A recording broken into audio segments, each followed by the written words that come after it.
नमस्ते सम्पूर्णमा देश विदेशमा रहनुभएका हामीसँग मसँग फेसबुकमा प्रत्यक्ष जोड्नुभएका तमाम मित्रलाई स्वागत हुन्छ साथी हो। धेरै लामो समयपछि फेरि लाइभ आएको छु म सधैँ भन्ने गरेको छु म विशेष कारणले लाइभ आउँछु र आज पनि म लाइभ आउनुको केही कारण छ। मैले तपाईँको शीर्षकमा राखिदिएको छु स्थानीय चुनाव बारेमा आफ्नो धारणा र तपाईहरू जो मसँग जोडिनु भएको छ लाखौँ श्रोताहरू, लाखौँ नेपाली मनहरू, तपाईहरूले आफ्नो धारणा राखिदिनु होला। सरकारले भर्खरै स्थानीय चुनाव यही आउने 2069 साल वैशाख 30 गते तोकेको छ र त्यसको लागि तीव्र तयारी सुरु गरेको छ र यो अहिले नेपाली जनमानसमा यसले तीव्रता लिइरहेको छ र स्थानीय चुनावलाई चुनाव हुन्छ हुँदैन वा हुनुपर्छ हुनु हुँदैन यो बारेमा चाहिँ राष्ट्रिय बहस चलिरहेको छ। विशेष गरी राष्ट्रवादी र राजावादी साथीहरूले चाहिँ धेरैजसो साथीहरूले यो चुनाव गणतान्त्रिक सरकारले गराउन खोजेको चुनाव चाहिँ बहिष्कार गर्नुपर्छ भनिएको छ। सापकोटाजी तपाईँलाई स्वागत गरेँ। आफ्नो धारणा राखिदिनु होला किनकि स्थानीय चुनाव म तपाईँहरूको धारणा के छ मलाई स्पष्टसँग आफ्नो म्यासेज मार्फत कृपया लेखेर पठाइदिनु होला। तपाईँहरूको सुझाव सल्लाहलाई मध्यनजर गरी मनन गरी अगाडि बढ्ने तपाईँहरूमाझ प्रतिबद्धता जाहेर गर्दछु। म मेरा पनि विचारहरू तपाईँहरूमाझ राख्नेछु। स्थानीय चुनाव विशुद्ध हिजो पञ्चायत कालमा पनि राजा महेन्द्रदेखि लिएर राजा कालमा पनि स्थानीय चुनाव हुने गरेको थियो र स्थानीय चुनाव लोकल स्थानको विकासको लागि तपाईँको विकेन्द्रीकरणलाई जसरी राजा महेन्द्रले ल्याए नेपालमा विकेन्द्रीकरण 14 अञ्चल 75 जिल्ला र त्यतिखेर गाविस हुन्थ्यो हैन, गाउँ विकास समितिको चुनाव हुन्थ्यो, नगरपालिकाको चुनाव हुन्थ्यो, त्यस्तै खालको यो प्रवृत्ति हो यो र यसमा तपाईँहरूको धारणा के छ कृपया मलाई स्पष्ट पारिदिनु होला। नमस्कार सम्पूर्ण फेरि पनि स्वागत गर्न चाहे। स्थानीय चुनावको बारेमा तमाम नेपाली मनहरू विशेष गरी राष्ट्रवादी राजावादी जो राज संस्थालाई मान्ने हुनुहुन्छ, राज संस्था फर्काउँछु भन्नुभएको छ राकेश कुमार राउतजी, तपाईँको पनि स्थानीय चुनावको बारेमा धारणा राखिदिनु होला। कृपया सुरेश अर्यालजीलाई पनि आफ्नो धारणा राखिदिनुमा हार्दिक आग्रह गर्दछु। विनय घिमिरेजी नमस्कार, स्वागत गर्न चाहे तपाईँलाई। कृपया छोटो मिठो लाइभमा आएको छु। अब आउने स्थानीय चुनाव जुन नेपाल सरकारले घोषणा गरेको छ यही आउने वैशाख 30 गते स्थानीय चुनावको घोषणा गरेको छ र निर्वाचन आयोग यसमा तीव्र रूपमा लागेको छ र करिब 12 अरब नेपाल सरकारसँग उनीहरूले यो स्थानीय चुनावमा खर्च गराउँछु भनेर खर्च हुन्छ भनेर माग गरिसकेको अवस्था छ। त्यो बाहेक सुरक्षा निकायलाई, नेपाल आर्मीलाई र सम्बन्धित धेरै क्षेत्रबाट गर्दाखेरि मलाई लाग्छ खरबभन्दा बढी यो आउने चुनावमा स्थानीय चुनावमा खर्च हुँदैछ। नेपालको पैसा खरब होइन 10 खरब, किनभने एउटा वडामा जित्नलाई 1 करोड रुपियाँ खर्च गर्नुपर्ने अवस्था आयो भनेर विभिन्न जनप्रतिनिधिहरू र चुनावमा उठेर लडेर हारेको जितेका प्रतिनिधिहरूले बोलेको कुराहरू तपाईँहरूमा सबै नेपाली मनोरमा सार्वजनिक छ।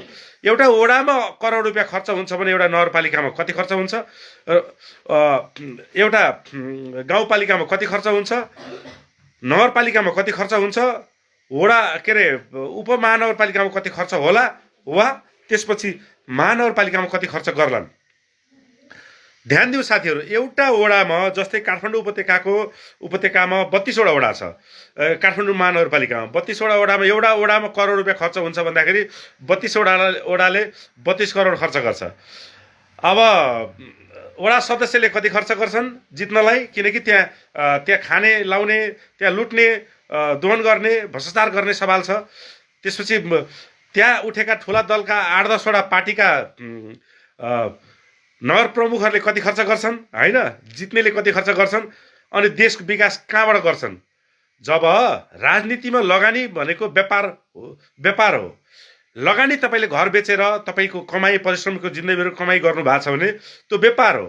व्यापार गर्नु राजनीति हो कि होइन मलाई त्यो भन्नुहोस्। किनभने यदि तपाईँले 1 करोड खर्च गरेर वडामा तपाईँ चुनाव लड्दै हुनुहुन्छ भने तपाईँले त्यसबाट 2 करोड वा 3 करोड वा 5 करोड प्रफिट कमाउँछु भनेर लगानी गर्नुहुन्छ।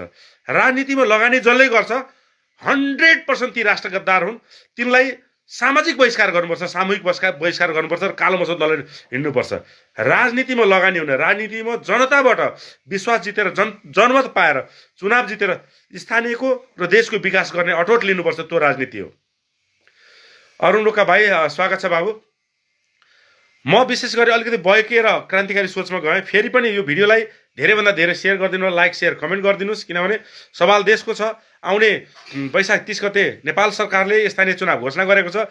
यो चुनाव हुन दिनुपर्छ कि चुनाव बहिष्कार गर्नुपर्छ? विशेष गरी राष्ट्रवादी राजावादी साथीहरूले चुनाव बहिष्कार गर्नुपर्छ भन्नुभएको छ। म मेरो धारणा अन्तिममा राख्छु, अन्तिम 2 मिनटमा मेरो धारणा राख्नेछु। तपाईँहरूको धारणा दिनुहोस्। किन स्थानीय चुनाव भनेको संसदीय चुनाव होइन, यसले सरकार बनाउँदैन। यसले स्थानीयलाई चाहिँ अधिकार दिएर स्थानकै विकासको लागि, जस्तो म मिर्चिया नगरपालिका, सिराहा जिल्लाको मिर्चिया नगरपालिकाको बासिन्दा भने म त्यहाँको मेयरमा उठेँ भने त्यो त्यहाँको मेयरमा मैले जितेँ भने मैले त्यहाँको विकास गर्ने हो। मैले त्यहाँबाट काठमाडौँ आएर विकास गर्ने होइन, त्यहाँ विकास गरेर देशैभरि उदाहरणीय काम गर्ने हो। भनेको अर्थ स्थानको लागि, लोकल स्थानको लागि हुन लागेको चुनाव कुनै पार्टीगत हुनु हुँदैन, कुनै दलगत हुँदैन। किनकि त्यहाँबाट जितेर आएर मन्त्री भएर देशको प्रतिनिधित्व गर्ने होइन, त्यहाँबाट उदाहरणीय काम गरेर देशका मन्त्री प्रधानमन्त्रीहरूलाई देखाउने हो। जनस्तरबाट चाह्यो भने के विकास हुन सक्छ, गर्न सकिन्छ भन्ने कुरो देखाउने हो। त्यो स्थानीय चुनाव हुन दिनु राम्रो हो कि होइन, वा राष्ट्रवादी राजावादीहरूले चुनाव बहिष्कार गरेर व्यवस्था परिवर्तन गर्न सक्छन् कि सक्दैनन्? मेरो प्रश्न है तमाम नेपाली राष्ट्रवादी साथीहरूलाई, जसले चुनाव बहिष्कार गरेर तपाईँको वैशाख अगाडि नै यो देशमा व्यवस्था परिवर्तन गरे, मुलुकमा गौरवमय राष्ट्र संस्था हिन्दू अधिराज्य जुन अखण्ड नेपालको परिकल्पना गरिरहेका छन्, तपाईँ हामीले आन्दोलन गरेर वैशाख अगाडि नै व्यवस्था परिवर्तन गर्न सक्छौँ कि सक्दैनौँ? हो, स्थानीय चुनाव त घोषणा गरिसकेको छ। त्यसपछि केही महिनापछि हाम्रो संसदीय चुनाव हुँदैछ। अब हामी चुनावमा जाने कि नजाने, तयारी गर्ने कि नगर्ने? स्वतन्त्र नेपालीहरू जो म, मेरो परिवार र मेरो पार्टी, मेरो संस्थाभन्दा माथि मेरो देश भनेर हिँडेछन्, राष्ट्रिय झन्डा बोकेर हिँड्छन्, तिनीहरूले आउने स्थानीय चुनावमा भाग लिने कि नलिने, त्यसको तयारी गर्ने कि नगर्ने? सुझाव सल्लाह पाऊँ, मेरो इनबक्समा सुझाव सल्लाह दिनुहोला। 9851196476 9851196476 मनोज सापकोटा, कृपया मलाई सम्पर्क गर्न सक्नुहुन्छ। स्थानीय चुनावमा देशको लागि म स्वतन्त्र छु, देशको लागि हामी स्वतन्त्र बनौँ, राष्ट्रिय झन्डा बोकी म, मेरो परिवार र मेरो संस्थाभन्दा माथि मेरो देश भन्ने साथीहरू मसँग जोडिनु होला। 9851196476 कृपया मेरो नम्बर नोट गर्नुहोला, 9851196476। मलाई मेसेन्जरमा इनबक्समा तमाम नेपाली मनहरूले आफ्नो नम्बर, फोन नम्बर र ठेगाना टिपेर दिनुहोला। म तपाईँहरूसँग जोडिन चाहन्छु र देशको लागि केही गर्न चाहन्छु, र हामी देशको लागि केही गर्न चाहौँ। राष्ट्रिय झन्डा बोकी पार्टीभन्दा माथि देश हो, आफ्नो संस्था, म, मेरो परिवार र मेरो पार्टी, मेरो संस्थाभन्दा माथि मेरो देश हो भन्ने साथीहरू, जो देशको लागि म स्वतन्त्र छु, देशको लागि हामी स्वतन्त्र छौँ, बनौँ भन्ने साथीहरू जोडिनुहोस्। हातेमालो गरौँ। एउटा औँलोलाई देखाउने औँलो हो, 5वटा औँलो छुट्टै छुट्टै बस्यो भने 5वटा औँलो हो। यसलाई मुठी बनायो भने यो तागत हो, यो तागत हुन्छ। सामूहिक तागत गराउनको लागि आउनुहोस्, जोड्यौँ। स्थानीय चुनावमा सरकारले घोषणा गरेछ, यो राम्रो हो होइन? यो चुनाव बहिष्कार गर्ने कि चुनावमा भाग लिने? किनकि स्थानीय चुनाव भनेको पार्टीगत चुनाव हुनु हुँदैन, राजनीतिगत चुनाव हुनु हुँदैन। स्थानको, लोकल स्थानको विकासको लागि त्यहाँका चिरपरिचित समाजसेवी, बुद्धिजीवी, पढे लेखेको, विद्वान र सशक्त, जो इमान्दार छ, जो भ्रष्टाचार गर्न चाहँदैन, जो ठग होइन, चोर होइन, फटा होइन, त्यस्ता व्यक्ति छानी उम्मेदवारी दिएर चुनाव लड्नु राम्रो हो कि होइन? स्वतन्त्र, म देशको लागि स्वतन्त्र छु, हामी देशको लागि स्वतन्त्र बनौँ, र म, मेरो परिवार र मेरो संस्थाभन्दा माथि मेरो देश भन्ने साथीहरू कृपया मसँग जोडिनु होला। किनकि चुनाव आउनलाई अब 2 महिना बाँकी छ। 2 महिना हामीले डिसिजन यही हप्ताभित्र क्लियर गर्नुपर्छ, हामी भाग लिने कि नलिने। किनकि स्वतन्त्र अभियानका झापा धेरै जिल्लाका साथीहरूले आफ्नो जिल्ला कमिटी गठन गरिसकेर तपाईँको तयारी सुरु गरेको तपाईँहरूलाई जानकारी गराउँछु। तर हाम्रो तयारी पहिलो आन्दोलनको तयारी हो, दोस्रो बुलेटबाट भएन भने ब्यालेट पनि हामीले रोज्नुपर्छ। किनकि राजनीतिको यो एउटा धेरै ठुलो दाउपेच हो। हर रणनीतिमा हामीले आफूलाई उभ्याएर लान सक्नुपर्छ। देशको लागि म स्वतन्त्र छु, देशको लागि हामी स्वतन्त्र बनौँ। कृपया सबिना कटेल बजगाईजी स्वागत गर्न चाहौँ। एकदम ठिक भन्नु, राजावादीहरू एक हुनुपर्छ, तर यो एक हुँदैनन्। यो किनभने यो 10 वर्ष 15 वर्षको मेरो प्रयास हो, अहिले पनि प्रयास, आज पनि प्रयास जारी छ। हामी निरन्तर प्रयासमै छौँ, तर हुँदैनन्। जो मुभ भयो, जसले राम्रो काम गरेर देखायो, जसले नेपाली जनताको मन जित्यो, अब उसलाई साथ दिनुपर्छ। यदि मैले गद्दारी गरेँ भने कृपया मलाई बहिष्कार गरेर कालो मसो दलेर मलाई नाङ्गेझार पारेर हिँडाउनुहोस्। मैले राष्ट्र देशप्रति गद्दारी गरेँ भने मलाई बहिष्कार गरेर कालो मसो दलेर नाङ्गे झार पारेर कपाल मुण्डन गरेर तपाईँको रिगरोड घुमाउनुहोस्। मैले गद्दारी गरेँ भने, तपाईँले गद्दारी गर्यो भने तपाईँले पनि त्यसको पनिसमेन्टको भागीदारी हुनुपर्छ। भनाइ अर्थ जो देशको गद्दार छन् त्यो यो मुलुकको नागरिक होइनन्, चाहे एबिसिडी जोसुकै हुन्। कृपया स्थानीय चुनावमा चुनाव बहिष्कार गर्ने कि भाग लिने, यसमा तपाईँहरूको सही सुझाव सल्लाह पाऊँ। बहिष्कार गरेर चुनाव रोक्न हामी सक्छौँ कि सक्दैनौँ त्यो पनि ध्यान दिउँ फेरि, किनभने पोहोर साल पनि हामीले रोक्ने प्रयास गरेका थियौँ, हामी असफल भयौँ। हामीले चुनावको दर विरोध गरेको थियौँ, धेरै तयारी गऱ्यौँ तर सकेनौँ, किनकि राष्ट्रिय एकता भएन, राजावादीहरू एक भएन, राष्ट्रवादीहरू एक भएनन्, सबले एकअर्काको डम्फु बजाए। तसर्थ चुनावमै स्वतन्त्र रूपले राष्ट्रिय झन्डा बोकी नेपालको 700-750 करिब 757-58 तपाईँको गाउँपालिका, नगरपालिका, उपमहानगरपालिका र महानगरपालिका छ, त्यो सबै ठाउँमा स्वतन्त्र उम्मेदवार उठाउन सक्ने कन्डिसन भयो भने उठ्ने कि नउठ्ने, किनकि देशको लागि म स्वतन्त्र छु, देशको लागि हामी स्वतन्त्र बनौँ। कृपया भिडियोलाई धेरैभन्दा धेरै सेयर गरिदिनुहोस्, तपाईँको सुझाव सल्लाह पाऊँ। 9851196476 मेरो नम्बर हो, मलाई इनबक्समा जोडिनु होला र तपाईँहरूले आफ्नो नम्बर ठेगानाहरू टिपाउनु होला र आफ्ना महत्त्वपूर्ण धारणा सुझाव सल्लाह दिनुहोला। हामी एकीकृत हुँदैछौँ र हामी यदि चुनावमा जाने भयौँ भने 14 अञ्चल, 75 जिल्ला, 5 विकास क्षेत्रमा र केन्द्रमा काठमाडौँमा हामीले प्रशिक्षणको कार्यक्रम गर्दैछौँ। आगामी चुनावमा 1 रुपियाँ खर्च नगरी चुनाव जित्न सक्ने तपाईँहरूलाई हामी मोडालिटी दिन्छौँ, त्यो अवधारणा दिन्छौँ, त्यो पोलिटिकल राजनीतिक दाउपेच पोलिटिकल स्टन्ट भन्छ त्यो दिन्छौँ र प्रशिक्षित गराएर हामी चुनावमा पनि जान सक्छौँ। किन रणनीतिमा सबै रणनीतिमा हामीलाई भारी अलिकति माथि पुर्याएर गद्दार नेताहरूको भण्डाफोर गरेर जनताको विश्वास गरेर धेरैभन्दा धेरै मेहनत गरेर जनतालाई आफ्नो महत्त्वपूर्ण विचारहरूको विश्वास दिलाएर यदि जाने हो भने धेरै ठुलो सफलता मिल्न सक्छ। मेहनतले खर्च गरेर होइन, 1 रुपियाँ खर्च हुँदैन हाम्रो, ढुकाउनुहोस्।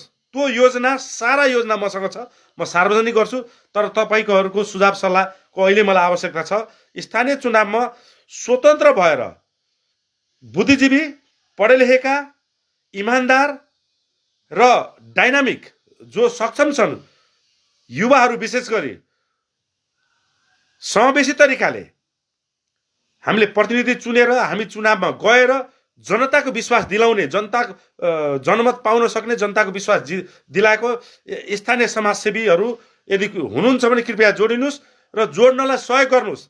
किनभने हामी आन्दोलनबाट हामी फेल भयौँ भने, आन्दोलन गरेनौँ भने अन्ततः जाने चुनावमै हो। यदि हामी गएनौँ भने, इमान्दार व्यक्ति गएनौँ भने, समाजसेवीहरू गएनौँ भने, बुद्धिजीवीहरू गएनौँ भने, पढे लेखेको मान्छेहरू गएनौँ भने फेरि हामी माथि चोर, फटा, लुटेरा, भ्रष्टाचारी, हत्या, हिंसा, बलात्कारी गुण्डाहरूले शासन गर्नेछन्। अर्को 5 वर्ष हामीले तिनीहरूको शासन खेप्नु पर्नेछ र हामीले जर्जर अवस्थामा खुनको आँसु रुनु पर्नेछ। ढिलो नगरौँ साथीहरू, जोड्यौँ। प्लिज भिडियोलाई धेरैभन्दा धेरै सेयर गरौँ र मलाई सुझाव सल्लाह दिनु होला। स्थानीय चुनावमा भाग लिनु उचित हो कि बहिष्कार गर्नु उचित हो? किनभने स्थानीय चुनाव संसदीय चुनाव होइन, यसले सरकार बनाउँदैन, सरकार गिराउँदैन, यसले स्थानको लोकल स्थानको विकासमा टेवा पुर्याउँछ र त्यहाँका सक्षम सशक्त योग्य व्यक्तिहरूलाई जिताएर लोकल स्थानको विकास गराउँछ। त्यो भएर मेरो धारणा यसमा अलग छ। मेरो कुरा मान्नु छ भने स्थानीय चुनावमा चाहिँ स्वतन्त्र नेपालीहरू जो इमान्दार छ, कर्मठ छ, सक्षम छ, पढे लेखेका छन् र समाजले पत्याएका व्यक्ति छन्, उनीहरूले चाहिँ स्थानीय चुनावमा भाग लिनुपर्छ। मेरो धारणा हो है।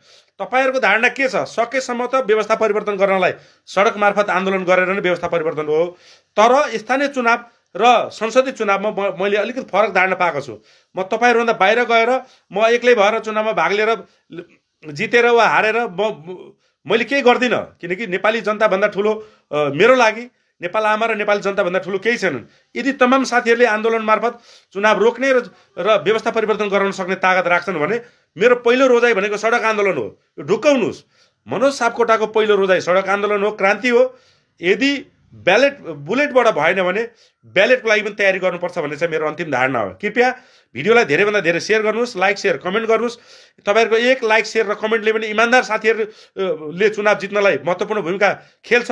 तर त्यसमा तपाईँहरू त्यो जिम्मेवारीबाट किञ्चित विचलित नभई एक लाइक सेयर र कमेन्ट गर्नुहोस्। अब आउने चुनावमा म देशको लागि स्वतन्त्र छु, हामी देशको लागि स्वतन्त्र बनौँ, राष्ट्रिय झन्डा बोकी म, मेरो परिवार र मेरो संस्थाभन्दा माथि मेरो देश भन्ने व्यक्तिहरूलाई अवसर दिउँ, उनीहरूलाई मौका दिउँ, उनीहरूलाई अगाडि बढाउँ भन्दै म तपाईँहरूमा अहिले यो छोटो मिठो लाइभबाट बिदा माग्ने अनुमति चाहन्छु। जय स्वाभिमान, जय देश, जय जनता।